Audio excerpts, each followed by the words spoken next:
প্রিয় দর্শক আসসালামু আলাইকুম, সকলকে ওয়েলকাম জানিয়ে শুরু করছি বরাবরের মতো আমার আজকের নতুন রেসিপিটি দেখার জন্য। আজ তৈরি করে দেখাবো ব্যানানা মিল্কশেক।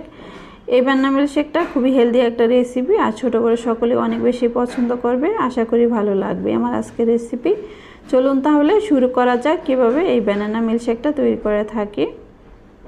ব্যানানা মিল্কশেক তৈরি করার জন্য প্রথমে একটা ব্লেন্ডার জার নিয়ে নিয়েছি। এখানে আমি 3টি ব্যানানা নিয়ে নিয়েছি। ব্যানানাগুলো খোসাটা ছাড়িয়ে নিব, তারপর ছোট ছোট করে এই ব্লেন্ডার জারে নিয়ে নিচ্ছি। ঠান্ডা ঠান্ডা এই ব্যানানা মিল্কশেকটা খেতে খুবই মজার হয়ে থাকে। এক এক করে কলাগুলো খোসা ছাড়িয়ে তারপর ছোট ছোট করে কেটে নিয়েছি।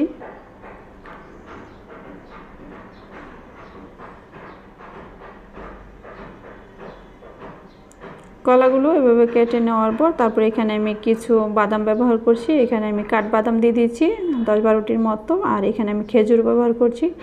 খেজুরও আমি 6-7টির মতো খেজুর দিয়ে দিচ্ছি। খেজুর আর বাদাম আর কলা দেওয়ার পর এখানে আমি দুধ ব্যবহার করছি। সামান্য দুধ দিয়ে প্রথমে আমি ব্লেন্ড করে নিব, তারপর বাকি দুধটা অ্যাড করব। এখানে আমি 3 গ্লাস পরিমাণে মিল্কশেক তৈরি করব। সব কিছু একত্রে ব্লেন্ড করে নিয়েছি। তারপর এখানে আমি কিছু বরফ কিউব ব্যবহার করব। কিছু পরিমাণে বরফ কিউব দিয়ে দিয়েছি। তারপর বাকি দুধটা দিয়ে তারপর ব্লেন্ড করে নিয়ে নেব। এখানে আমি বাকি দুধটা দিয়ে তারপর ব্লেন্ড করে নিয়েছি। হয়ে গিয়েছে ব্লেন্ড করে নেওয়া। ঠান্ডা ঠান্ডা এই মিল্কশেকটা খেতে খুবই ভালো লাগে। এখন আমি আপনাদেরকে পরিবেশন করে দেখাচ্ছি। খুবই সহজে এই হেলদি রেসিপিটা তৈরি করে নেওয়া যায়, আর ছোটো বড়ো সকলে কিন্তু অনেক বেশি পছন্দ করবে।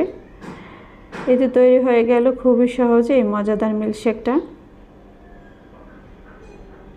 ঠান্ডা ঠান্ডা মিল্কশেকটা খেতে খুবই ভালো লাগে, আর ছোটো বড়ো সকলেই অনেক বেশি পছন্দ করবে। আশা করি রেসিপি ভালো লেগেছে।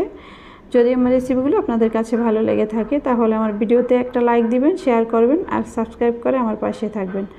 সকলে অনেক বেশি ভালো থাকবেন, সুস্থ থাকবেন, আর নিরাপদে থাকবেন। আমার চ্যানেলের পাশেই থাকবেন। আজ এই পর্যন্তই। আল্লাহ হাফেজ।